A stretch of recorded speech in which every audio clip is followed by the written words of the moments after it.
Whakalawhalahi atu. Hane, he tōla tau walatala te tupu, whakamua ke lata e mo e tau uawhi ua fulu nei.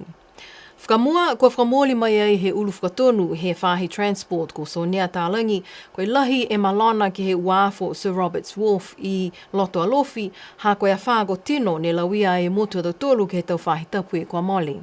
Koe iloa ai, koe malana e funga uafo si pia foki ke he tau simeni ne whakamaloloa kia e whahi toke lau he uafo.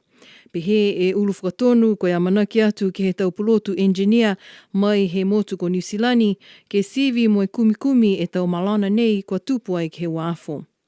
Toha hoko mai foki taha matakau mai he kautaha Asian Development Bank, ke kamata e tau whakatutalanga mo e tau maanga hangawia ki he uafo nei, Sir Roberts i alofi si pihia foki mo e tau halatahi ko Awasale mo Namukulu.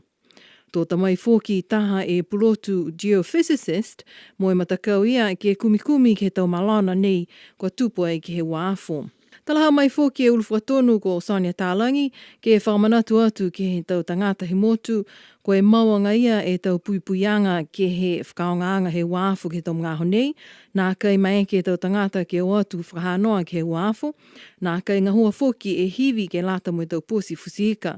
Ko mena ia tō liu ni ke whakailoa atu ke he tau mga hoi mua ka mai ki ai ke whakaonga. Lahi e malana ke whahe lalo he motu ha koe a whako tino, ne tō ai ke tau whahe taupu e kua male, tala hau mai ai he ofisa ngahua, he whahe mai tau le kua tupu whakaofo, ko NDMO, ko ia ko Robin he kau ne whakatutala ia mo he mami haoni. Tōna he mahoni ni kua kisia i me te hokotaki no whita he hoko mai, koe laulahi ni ki tau mena ne malana mo atu ki he kauhalatahi.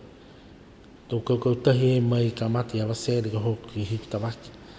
Ki sia ai koe tau laulahi tō halatahi ne malana, hai ai whala whalakiki he whala halatahi ne kua malana, hai ai whoki ni tōna e kua pā whala halatahi kua malana. Lahi se e meki ke whaong he tō tangata. Kai tōngana ia ki he kawinei kua alofi, mai ke kaki ki si tamadakau, tamadatahi ni malona. Tonga ia kalaoni, he tahi ni wheneti whaleina, malona lahi foki.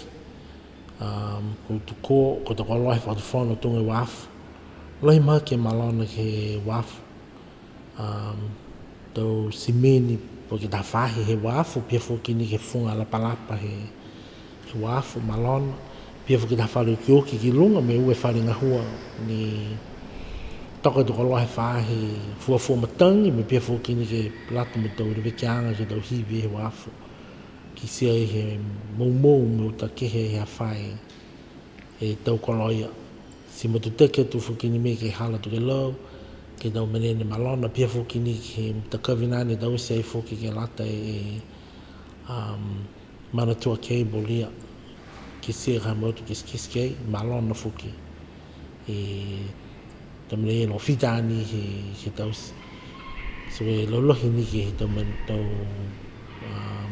mena ia ne malona koe tau halatahi, me tau alohi tu whewha tu whanu, ne taka i ki tau halatahi. Mai longa fuki, haka nākai koe a whawakahiku na eka hako tau tōlunga ia he uho he waha whaha tau tōlu, si ai i loa, koe he ngoa, po ke whewhi do malolo, po ke whiha fuki a wha.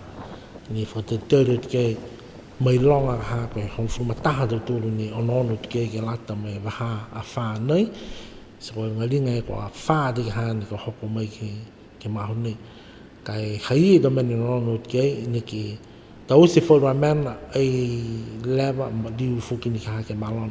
So koe mani pohala ia e mōne ne whanono kei, ko he ngoa ni do meni ne mai kei ki lau matai aki, porque meka te tōru ki holonga ia i tau ngahua, ke whangahua ki tau mana ia porque tau hala ni whalehe tau whaka ke whaao.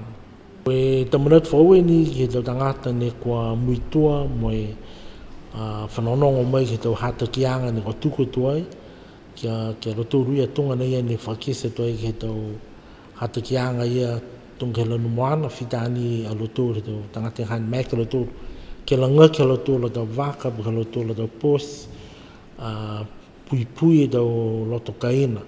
Haka mahala na ia ki meke ki tau seus, meke fuka ke he te lau tūla tua kau, ne tatalahi ki tau whare, mo te marapia haka mo ka tupa e matangi, buka toa e matangi, buka tata mo ki te tūla motu. Ai tu whai maa he whahinga hua ki watu ki lang matai.